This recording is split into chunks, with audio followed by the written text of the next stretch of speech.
This is Quehue, a remote area in the district of Cusco, in the heart of the Peruvian Andes. At 4,000 meters above sea level, the lack of rain and resources make this one of the Earth's most inhospitable places. Nature here is cruel to those who do not know how to use the few opportunities it offers. Its inhabitants certainly know how to. They are used to living in the middle of this bleak upland.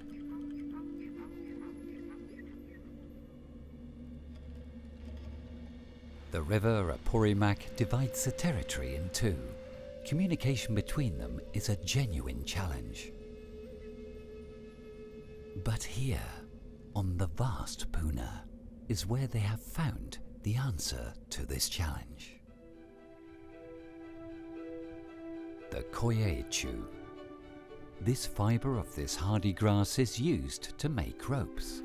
This is the raw material for Queshuachaca, meaning rope bridge in Quechua.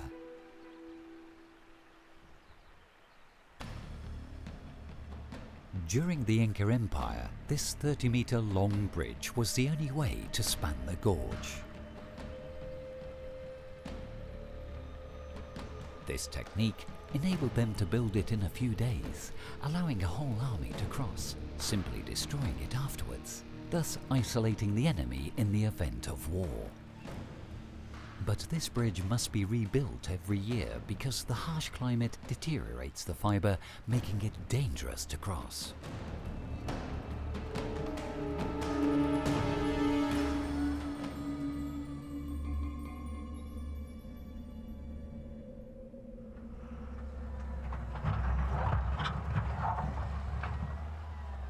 It is the second week of June, only a few days before Queshuachaca is renewed. The machines hurry to prepare the paths down to the river.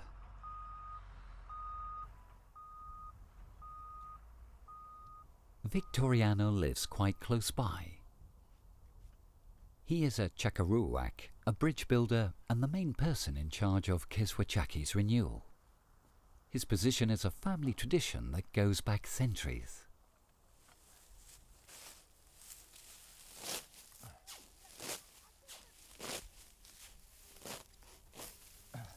Like every year around this time, he must collect enough coya to make 70 meters of quechua, a length of rope that each family must provide for the bridge renewal.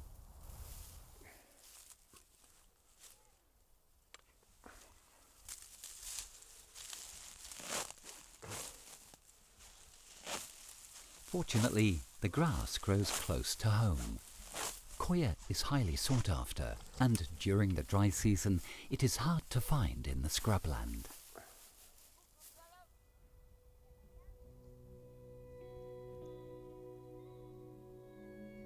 Vidal is Victoriano's son.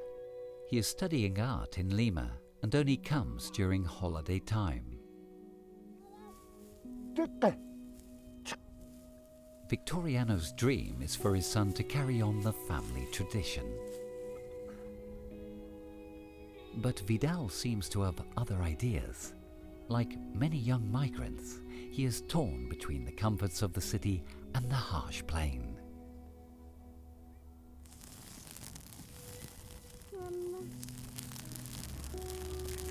His wife Jennifer keeps house and looks after their daughter Paloma. With their husbands away, women take on the men's work and the jobs assigned to each family by the community. Rural drift among young people offers hope for the economy. However, it also puts family stability and a traditional lifestyle at risk.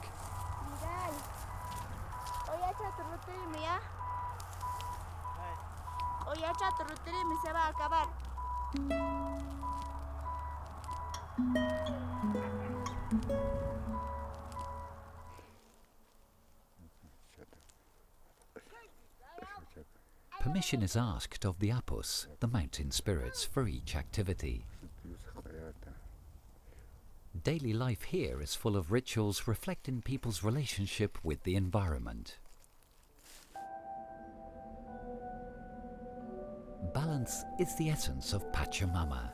Each intervention by humankind in nature must be carefully gauged.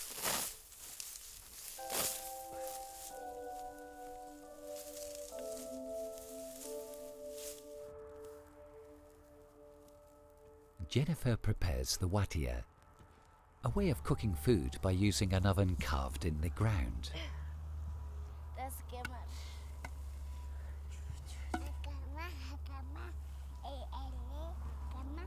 For the children, work is a game that will soon teach them to feel useful.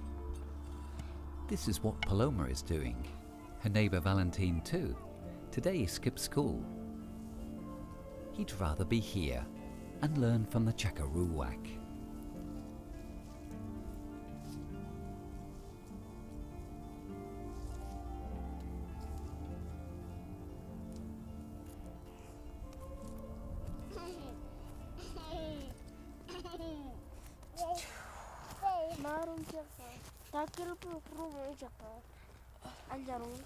Sí, pues mira, está más sacudiéndose. Permiso, hijito, cuida. ¿Papita? Sí, papita, deja. Papita. Déjame, machita. ¿Qué amo aquí?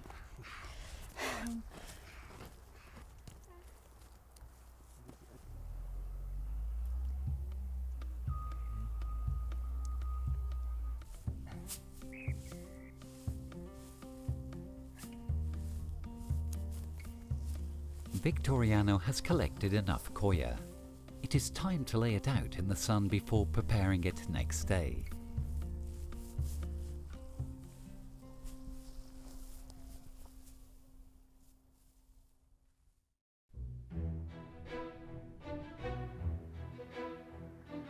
Early morning in Kewe. There is an unusual amount of activity on the newly prepared roads down to the Opori Mag. Today is the official beginning of the renewal of Keswachaka. Some have been walking since night time. Those from villages furthest away have had a 2-hour lorry drive. Over 1,000 people from 4 communities take part in this feat of engineering that will take 3 days to complete, using over 25,000 meters of rope. The first day is dominated by hustle and bustle and good humour. Many villagers are meeting again for the first time in a year.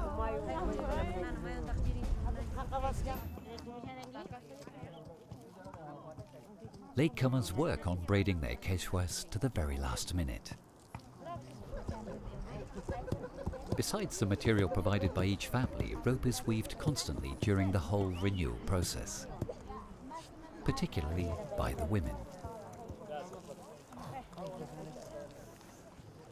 A commission keeps a tally of what each villager delivers.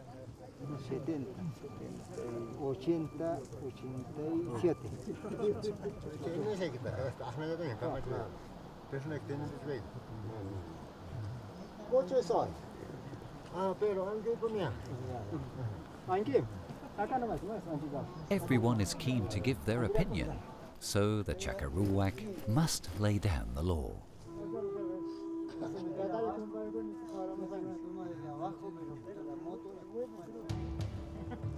Work begins by stretching the Keswas out on the ground.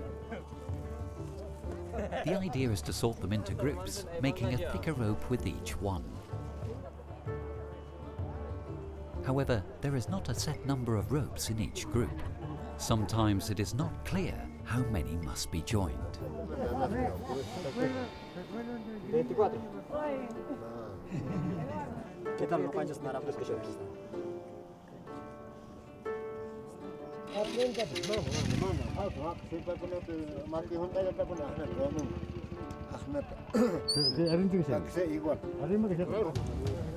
More rope must be added. This is crucial, and it is best not to fall short. The thickness of individual strands is not always equal, and the final sturdiness of the bridge depends on the exact number of Quechuas in each group.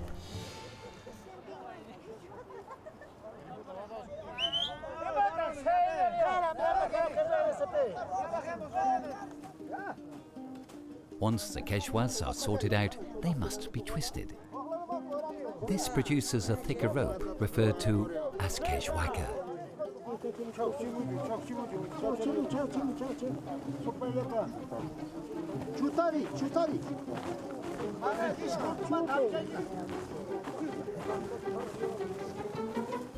Once joined, the rope is pulled tight to temper it. The villagers almost regard this as a game.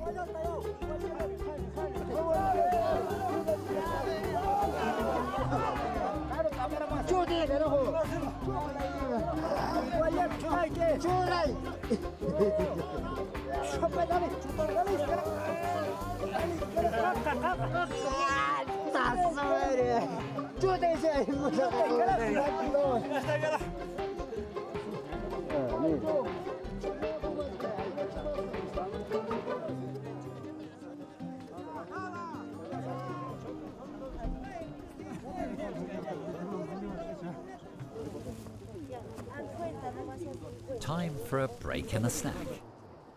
The commission hands out bananas and bread. Simple food, but enough to keep them going during this long day's work.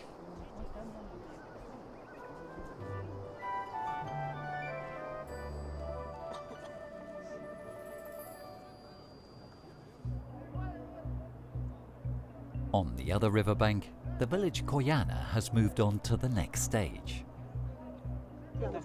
Their keswakas are ready, and they use them to make the bridge cables. There are two types, the duros making up the floor, and the makis used as handrails. Each duro is made up by braiding 3 keswakas.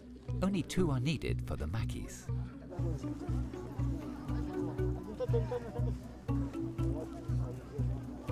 They need the rest of the day to complete the 4 duros and 2 handrails making up the bridge frame.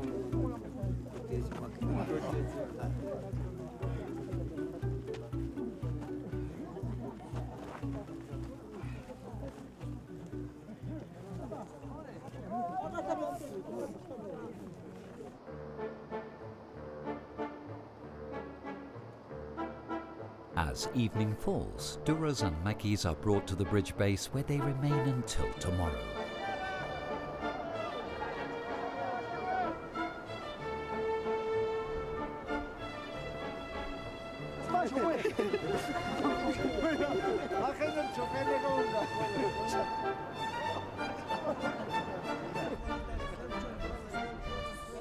Work is over for today, but not for everyone.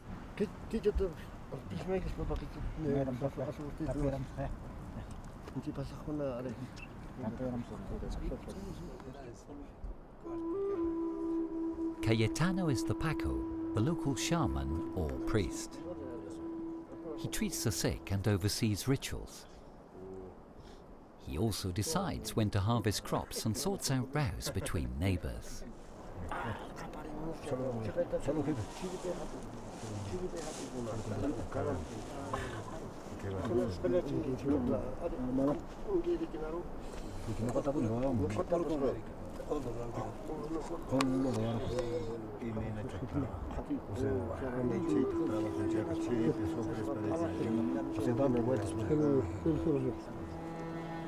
The spiritual leader is the only one allowed by the Apos to set up at the ritual table. This includes offerings dedicated to the Pachamama by the villagers. Coca leaves, alcohol, tobacco, corn and other products.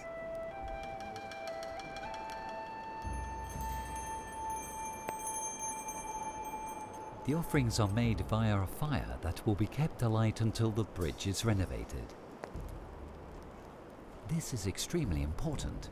Consent by the Apos and Pachamama is crucial if accidents are to be avoided.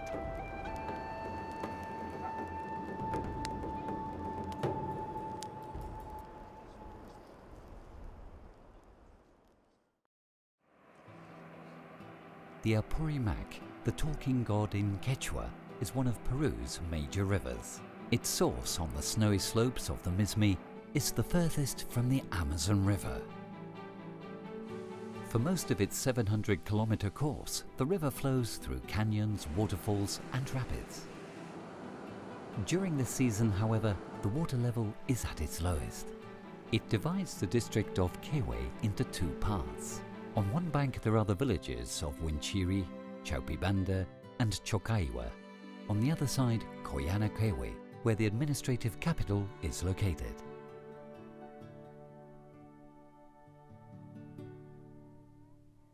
Agriculture and livestock for personal use are the key activities.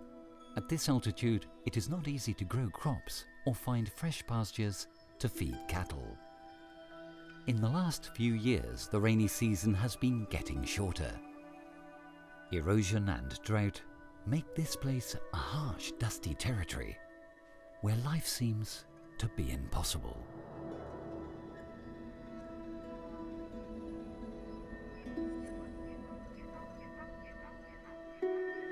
But the same land that denies people its bounties conceals a treasure deep in the earth that humans found in the Andes thousands of years ago.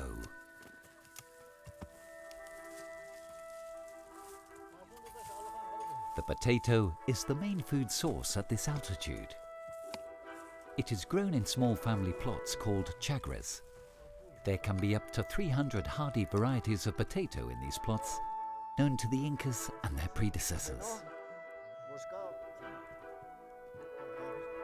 The diet is also supplemented by small amounts of cereals and dairy products from cows, sheep, and particularly llamas and alpacas, the only animals native to these high plains.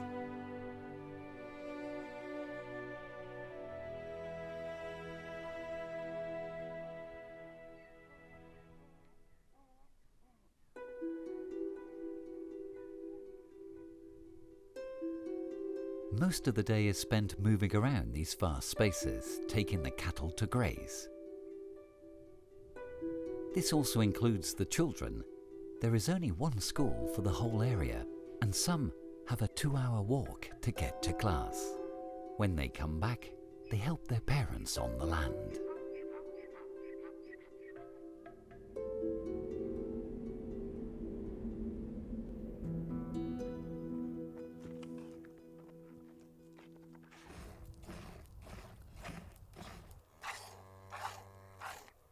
Despite being a Chakaruwak, Victoriano's family have the same austere lifestyle as their neighbours. But even so, they are lucky. A couple of cows and their calves is more than a lot of people can afford.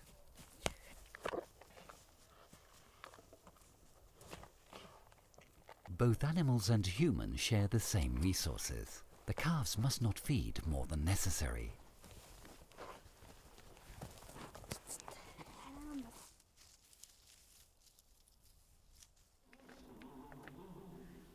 Peasant families are the basic economic and social unit in the Andes.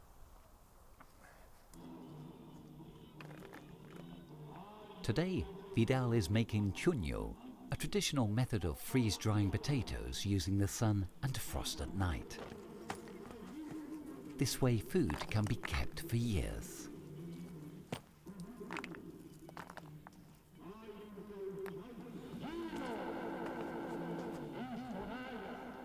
From her vantage point, Victoriano's mother, Cecilia, seems to blend in perfectly with her surroundings. She watches as the next generation takes charge of the house.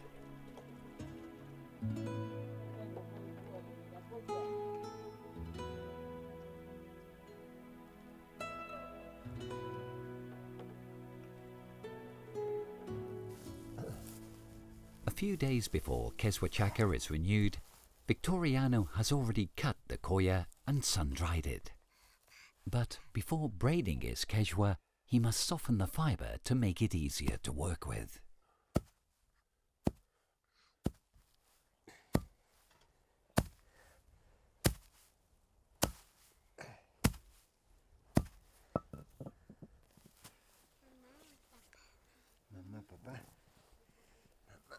Paloma enjoys her grandfather's company. Children here are very independent and their upbringing is not strict. In return, they learn to respect their elders from a very young age. But sometimes living together every day gives rise to differences between the generations.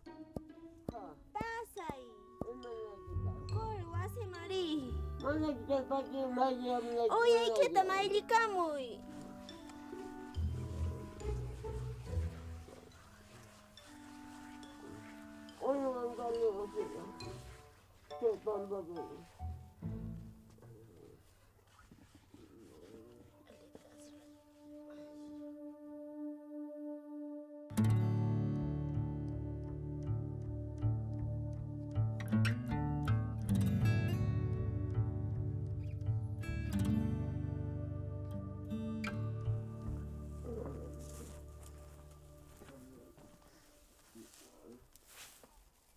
As well as being used to build bridges, koya has many other uses in daily life.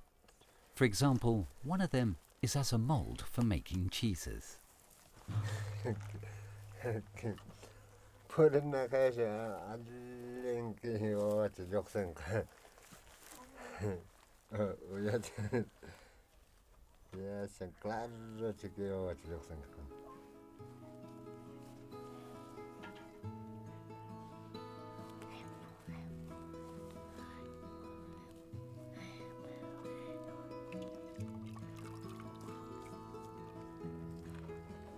Viene manacho tejeraika.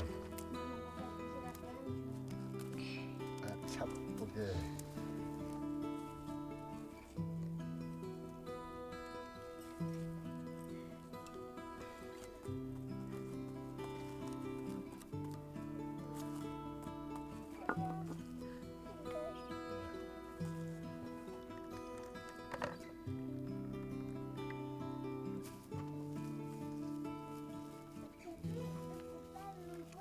Ubi Hammond. Nata. Ubi Hammond, rewachu. Chaki yang ngaja, iman ako ni Chaki, Chaki man ay sabi di ko. Mana churiki. Ay tali sa bilang takot. Hai, ubi kamiche. Haga kajaki kami kaya.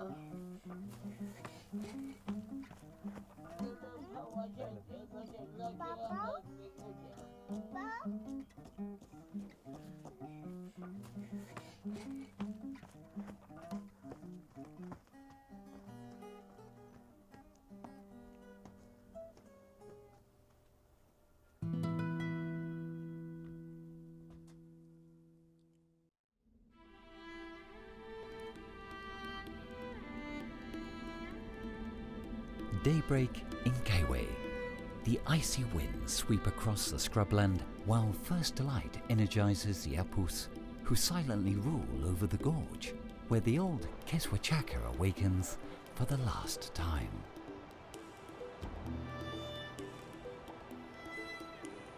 Victoriano uses cow dung to rekindle the sacred fire that has been burning all night. After a short sleep, Cayetano and his men lay out the offerings again next to the ropes that are piled up for the villagers.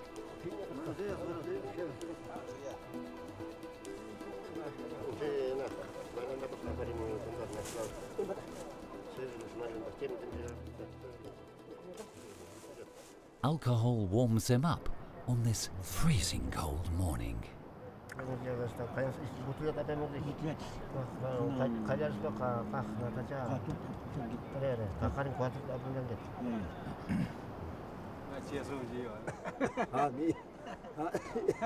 Jokes and good humor precede the ritual ceremony. Prayers blend with more mundane matters.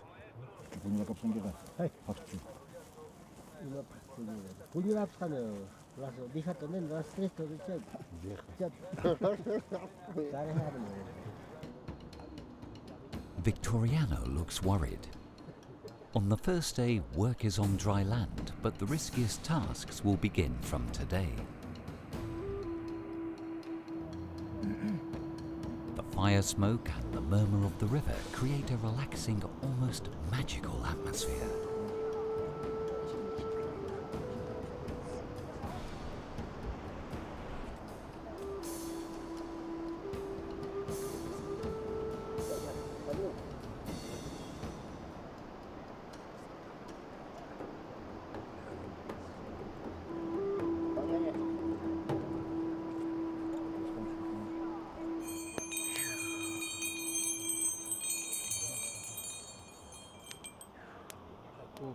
chochaca, yantuco, apo aitamuyo, agaradiquipa, apo chochaca, ya con unche,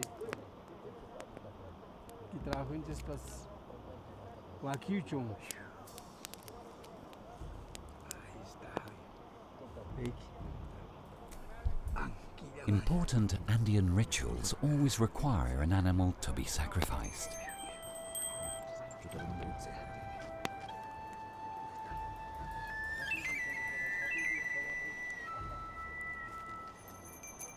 Fire is the mouth through which Pachamama is nourished.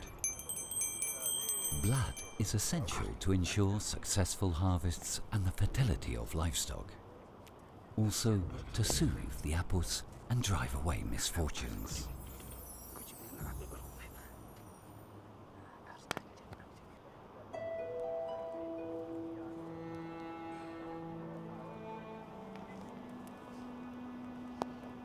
Esto, no cuéntalo.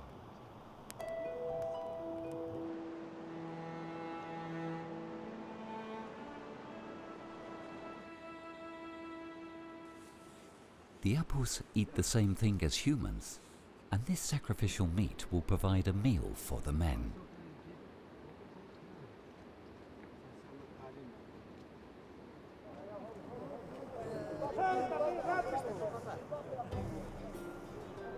Meanwhile, the villagers have gathered on both sides of the bridge.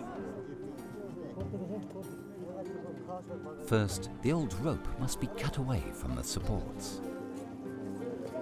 The sturdiness of this construction may be seen here, as the whole process takes several hours before it is all untied.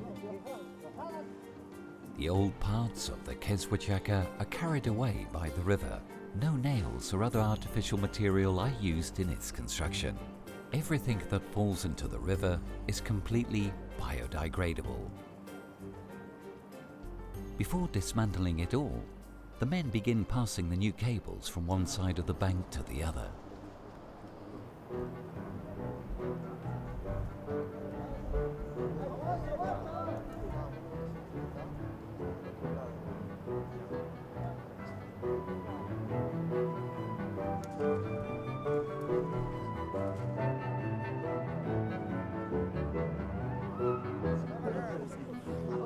This task is carried out in both directions. A rope is passed from one bank to the other.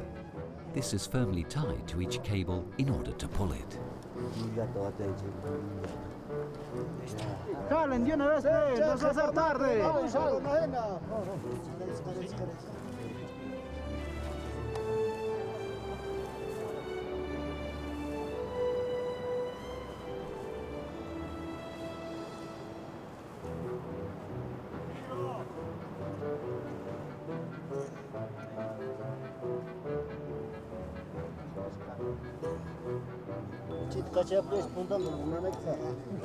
Every time a cable is passed to the other bank, it must be attached to stone supports.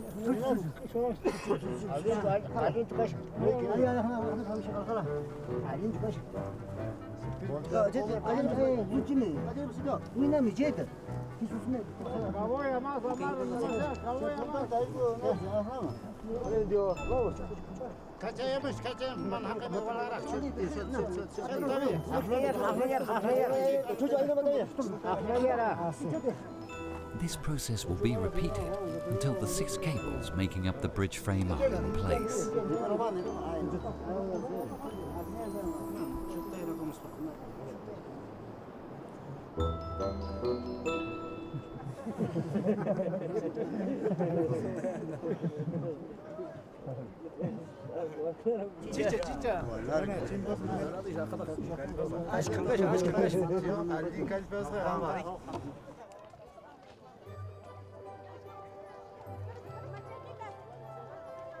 In the meantime, in a nearby meadow, the villagers of Chakaiwa make the floor.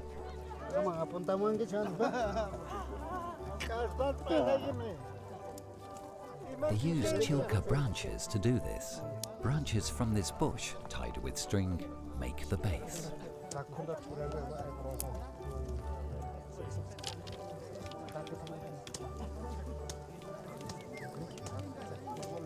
This base must be compact enough to prevent animals' hooves going through it when they cross.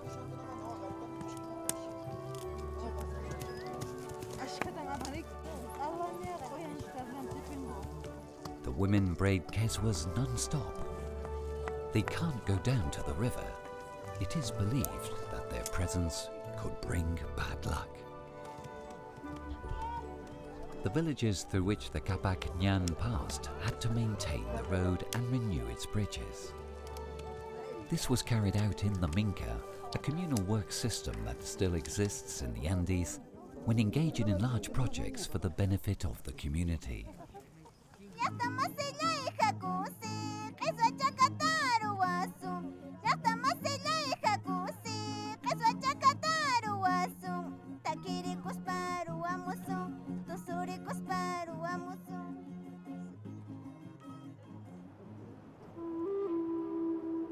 They have already passed the main cables over the river.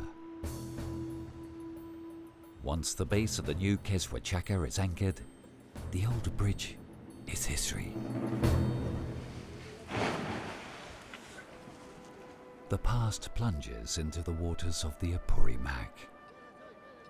A new project re-emerges in the Altiplano with the promise of a better future.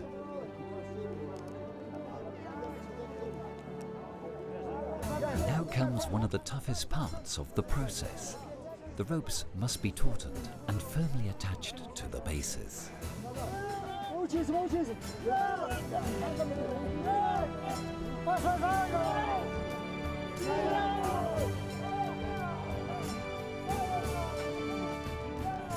Extra help is needed. Koyana's help is urgently needed. However, they have finished their work and don't agree.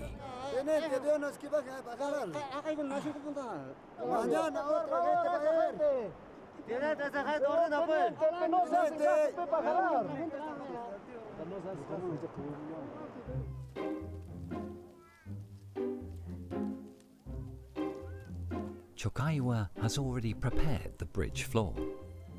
They must hurry to leave it at the base. Night will soon fall, and there is still a long journey back home.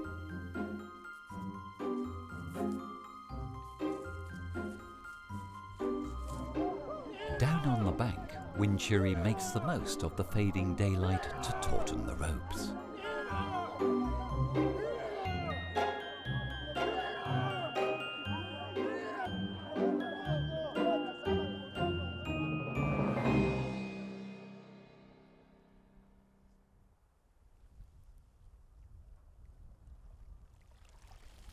After pounding the koya to make it pliable, the next step is to wet it.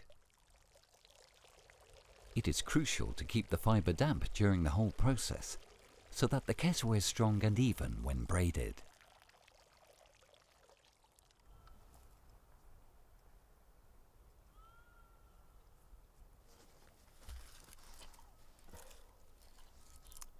Coca leaves are an essential source of energy and a remedy for altitude sickness.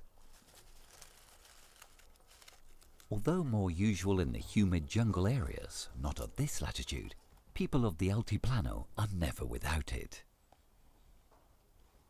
To extract its most active properties, it is mixed with yifta, a type of limestone. This releases the tiny amount of cocaine in the leaves in just a few seconds. But while this substance is quickly eliminated, the body makes the most of the minerals and vitamins essential for its survival.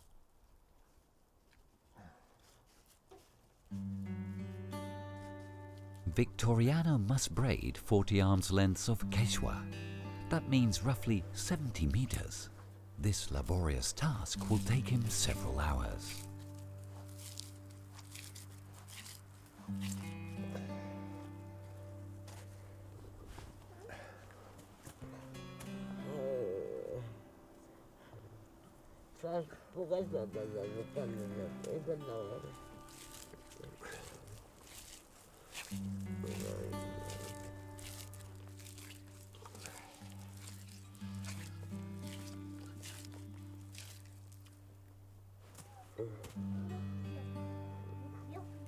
Maite ente pescado. Mana ente reconecto.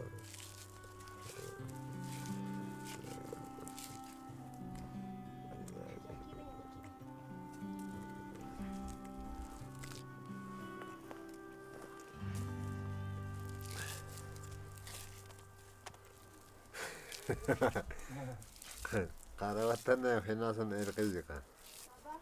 Karavattan fen.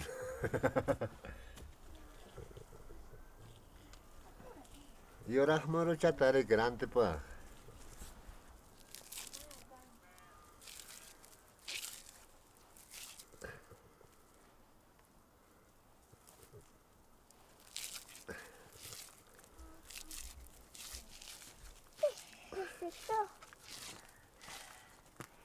Ven acá, ven acá.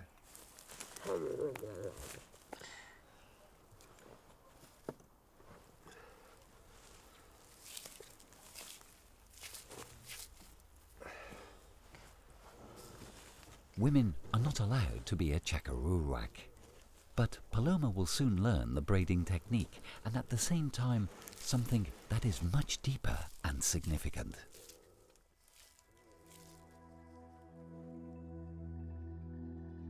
The quechua made of 2 straws and the braiding method reflect an essential part of the Andean mindset. The world is a system of opposites that complement each other, that keep the flame of life burning. Masculine and feminine, light and darkness, life and death. This duality is the driving force of the universe, an energy that is in constant flux, dividing and multiplying to form more complex realities. Like all the universe, Quechua is also built from multiplying and dividing its original dual source, the Quechua.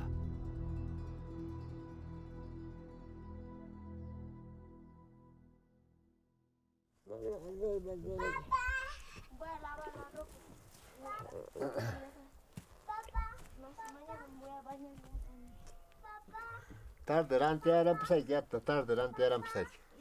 Ay, ¿cómo se hace? No, más tarde va a bajar, ¿ya?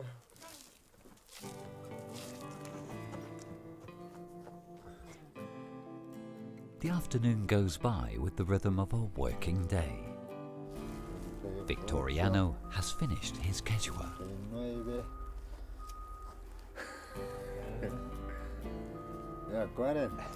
Jennifer washes the suit her father-in-law will wear during the bridge building. Cecilia enjoys the last rays of sun. And Vidal daydreams of being a success on stage in Lima.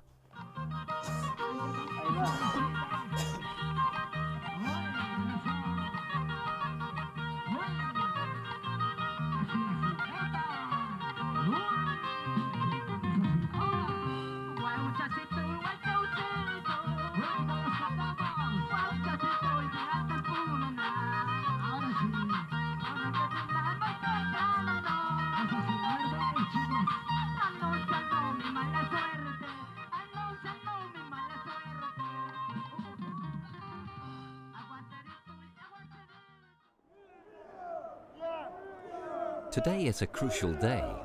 A tough battle is being waged over the gorge of the Apuri Mag.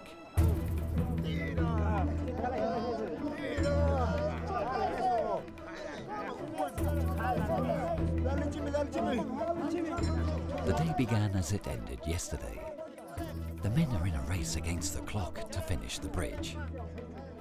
The duros and handrails must be tautened again. This is vitally important. If it is not taut enough, the safety of the whole structure could be at risk. Orders are given quickly and the villagers start to get nervous. How are you?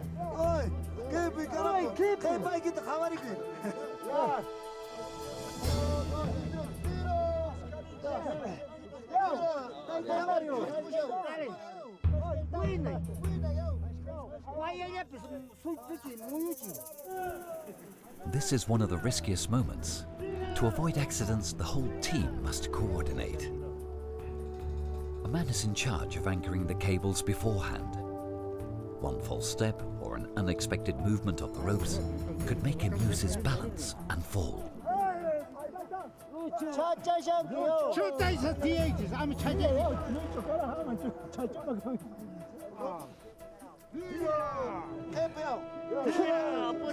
But the hardest job is carried out on the floor. The cables must be attached to their supports without them coiling back.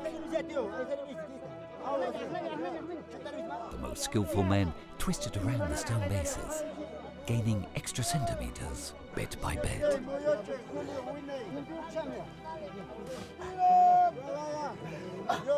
Maneuvering in the narrow channel where the bases are makes this job particularly complicated.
After several hours of strenuous work, the cables are taut and anchored to their supports. It is midday, and that means a well-deserved rest.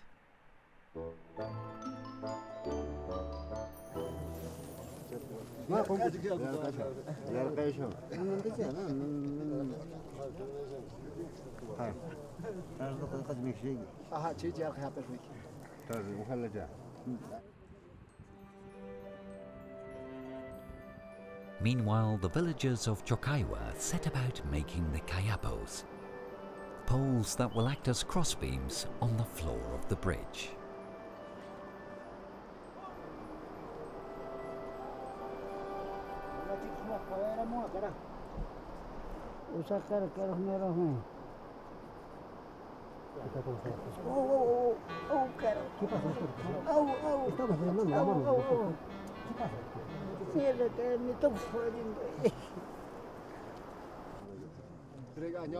The moment that Victoriano has been waiting for, the final weaving of the bridge.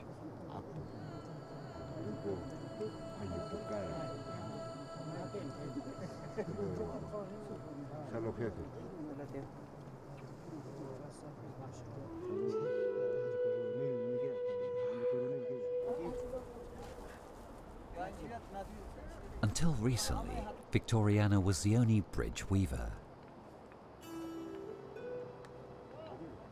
But this meant work went on till nightfall.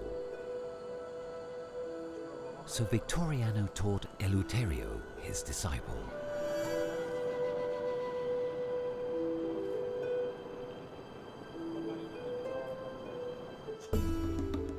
They start from opposite ends and weave until they reach the middle. Knowing how to move properly when you are 15 meters up can mean the difference between life and death. It is best not to have vertigo, and concentration is absolutely essential. There is total silence. Only the babbling of the river as it waits to swallow up the men.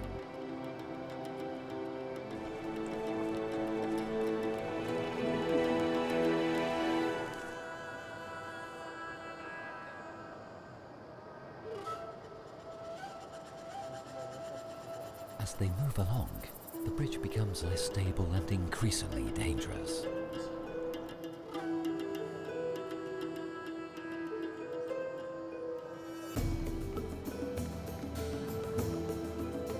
But the Chakaruwak move along confidently. They gradually join the floor cables to the handrails. Every now and again they add the kayapos, thus giving the bridge the stability it needs.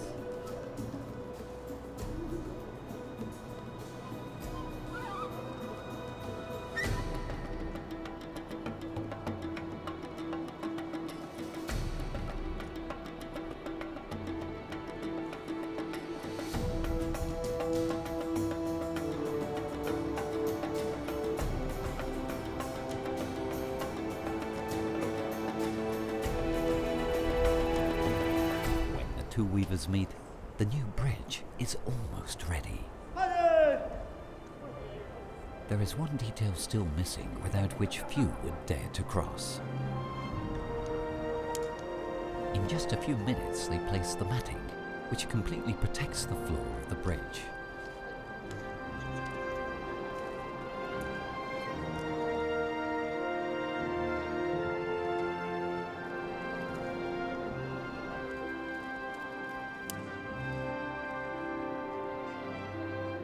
Mission accomplished.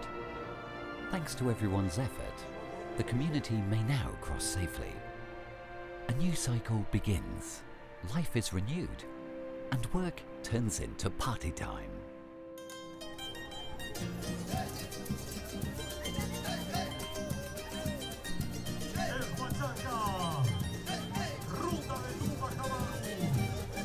The uniform ochre of the landscape contrasts with the bright party costumes.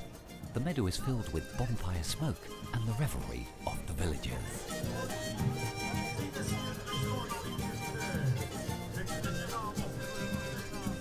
Victoriano can relax at last. Now it is time to socialize, enjoy oneself and eat plenty. There is time to eat one's fill with meat and other delicacies. The four villages of Kewe celebrate the renewal of life again.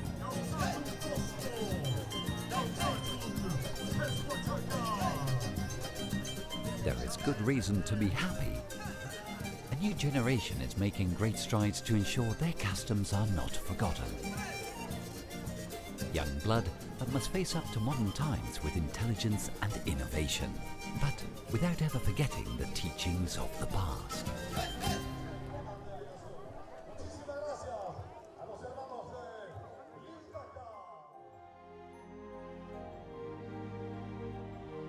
The new Keswachaka Bridge, splendid and proud, reminds us that each blade of grass represents an inhabitant of the Puna. Fragile by themselves, but powerful and invincible when they join forces.